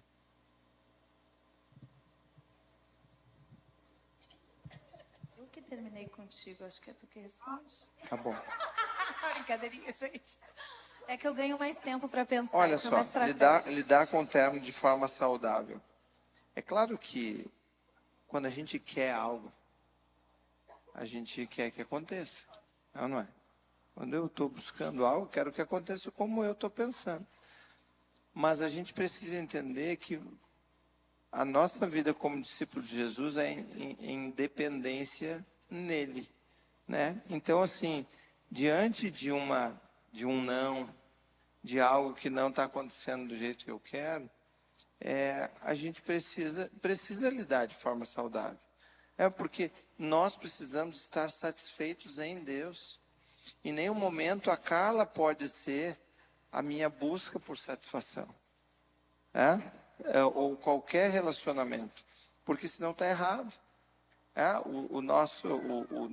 O namorado, o noivo, o cônjuge, precisa estar ocupando o lugar que é dele e não o lugar errado. Então, assim, é difícil, é doloroso, é ruim. Eu fiquei ferido por um tempo, né? E percebi que depois ainda aquilo não estava bem ajustado em mim, até porque eu, daí depois, pela questão do orgulho ferido, enfim, estava em dúvida depois, enfim, né? E até sendo um pouco mais duro. Mas, de fato, é uma entrega que precisa acontecer. Uma entrega para o Senhor e pedir que Ele nos ajude, nos capacite. E, de novo, voltando naquela outra fala, né? De daqui a pouco eu entender, de fato, pode estar sendo um livramento de Deus. Então, eu preciso confiar. Eu preciso descansar que Ele está cuidando da minha vida. Então, pode ser que não seja agora, ou pode ser que não seja isso. Ainda estou pensando. É que ela não lidou com a rejeição, né? Só eu que lidei. Eu lidei em outros aspectos, né? Em relação ao pai, outras coisas, né? Não isso. Mas, de novo, eu creio como Michel, assim, é soberania, é cuidado de Deus, é emoções que a gente precisa deixar Deus tratar em nós, né? São dores, e a gente tem dores em todas as áreas. Eu ainda tenho as minhas dores no relacionamento com meu pai. Elas estão ali, elas amadureceram diante do processo de restauração, de cura de Deus, mas às vezes ainda eu percebo elas, né? Então é confiança em Deus. Eu creio assim, a gente confia muito, né? E buscar tirar todo o aprendizado possível desse tempo, né? E estar mais próximo de Deus, mais conectado com Ele para ouvir o que Ele vai nos dar para o próximo passo. Amém. Amém, gente. Glória a Deus. Glória a Deus pela vida de vocês. A gente foi muito abençoado nessa noite pela vida de vocês, ouvindo a história de vocês, ouvindo os conselhos também, e também ouvindo os conselhos por meio das respostas com o que a galera compartilhou aqui, né? Então, a gente louva muito a Deus pela vida de vocês, e é um privilégio receber vocês, ouvir vocês. E agora a gente quer poder orar com vocês para encerrar. Paizão, obrigado, Senhor. Obrigado por esse privilégio que é ouvir a história dessa família, Pai, que tem uma história que não é do Michel, não é da Carlinha, não é das gurias, é uma história do Senhor na vida deles, Deus. E nós te louvamos, Senhor, porque hoje a gente pôde também ouvir do Senhor, Pai, o que o Senhor tem feito, o que o Senhor fez na vida deles. E a nossa oração, Pai, é que cada vez mais o Senhor esteja abençoando a vida do Michel, da Carlinha, das gurias, Deus. Que o Senhor continue os direcionando em tudo. Que o Senhor continue dando sabedoria a eles em tudo aquilo o que o Senhor entregou nas mãos deles, Pai, em cada desafio, Pai. Nós te louvamos, Pai, porque a partir dessa noite também, mais uma vez, a gente pôde ouvir conselhos baseados sobretudo e firmados na tua palavra de mais um casal, Pai, que tem buscado te agradar, que tem buscado te servir, Pai. Então nós aqui, Pai, louvamos ao Senhor pela vida deles, Pai, pedindo realmente que o Senhor continue os protegendo, continue dando discernimento a eles, sabedoria para viver naquilo que o Senhor entregou na vida deles, Pai, e naquilo que o Senhor ainda vai entregar, Pai. Nossa oração, Pai, é que o Senhor continue os abençoando, Pai, continue os dando graça para viver com tudo aquilo que o Senhor confiou a eles. Obrigado, porque eles puderam compartilhar um pouco da história da vida deles, os acertos, os erros, Pai, aquilo que eles aprenderam também através dos erros. Obrigado pela vulnerabilidade e transparência deles, Pai. E obrigado porque o Senhor também ministrou aos nossos corações, enquanto a gente ouvia também o que o Senhor fez e está fazendo na vida deles, Pai. Nós te louvamos por mais essa noite, Pai. Nós te louvamos por tudo que a gente viveu aqui, Pai. E te pedimos, Pai, continua repercutindo no nosso coração aquilo que o Senhor falou aqui, Pai. Que a gente realmente continue vivendo em obediência ao Senhor, vivendo buscando a Tua vontade, assim como eles compartilharam aqui, e realmente vendo tudo que o Senhor tem para cada um na sua vida pessoal contigo, Pai. É a nossa oração, nós louvamos o Teu nome por tudo que nós vivemos aqui, Jesus. E a nossa oração é em Teu nome, Jesus, que nós oramos. Amém. Amém. Demora um pouquinho para chegar a resposta, mas enquanto estava orando, eu estava lembrando de novo de José. E toda a rejeição que José viveu. E que às vezes o nosso olhar é... estou vivendo tudo isso, né? E é lindo ver quando chega a família de José naquele lugar, né? No Egito, chega o pai, chega os irmãos, e ele pode reconhecer que a mão de Deus estava sobre a vida dele no tempo da rejeição, no tempo da dor. Então, de novo, é muito forte a gente saber que quando a nossa vida é entregue a Cristo, a gente não está solto, né? A gente está sobre uma mão que é maior. E que mesmo as nossas dores e as nossas vivências, sejam elas muito dolorosas, sejam elas marcantes em nós, elas permanecem sobre uma soberania de Deus para algo. Talvez os irmãos dele, que viveram tudo aquilo com ele, que o rejeitaram, não podiam ver Deus, tanto que eles tiveram medo, né, por aquilo que ele ia fazer. Mas ele conseguiu ver Deus, mesmo naquele momento, né? Então é algo para a gente também pensar. Glória a Deus, glória a Deus. Continue repercutindo também isso e vão com a paz do Senhor. Amém?